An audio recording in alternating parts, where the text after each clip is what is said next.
আসসালামাইকুম বাঙালি ভাই ব্রাদার, কি অবস্থা? সবাই ভালো আছেন তো? গতকাল না আজকে একটা ভিডিওতে দেখলাম, সবাই দেখছেন, সারা বাংলাদেশের মানুষ দেখছে কি, যে আমাদের সাতক্ষীরার একজন এমপি নাম গাজী নজরুল ইসলাম। আবার কেউ কাজী নজরুল ইসলাম আমাদের জাতীয় কবি মনে করেন না।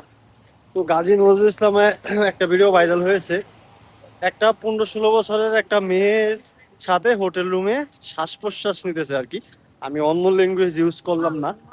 মানে সে হয়তো শ্বাস প্রশ্বাস নিতে কষ্ট হচ্ছে, তাই তাকে শ্বাস দিচ্ছে।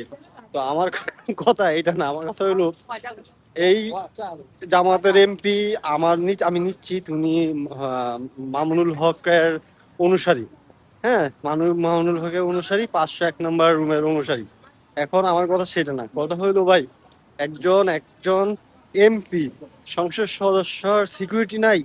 মানে একজন সংসদ সদস্যর সিকিউরিটি নাই, একটা হোটেলে গেছে, এই ভিডিও লিক করে কে ছেড়ে দিছে ভাই? এটা তো হইতে পারে না। কি অবস্থা একটা যেখানে যেই দেশে একজন এমপির, একজন সংসদ সদস্য নিরাপত্তা নাই, সেই দেশে সাধারণ জনগণের নিরাপত্তা কে দিবে ভাই? মানে এটা কিন্তু ভাবার বিষয়। হ্যাঁ, তো আমি এর তীব্র নিন্দা ও প্রতিবাদ জানাই।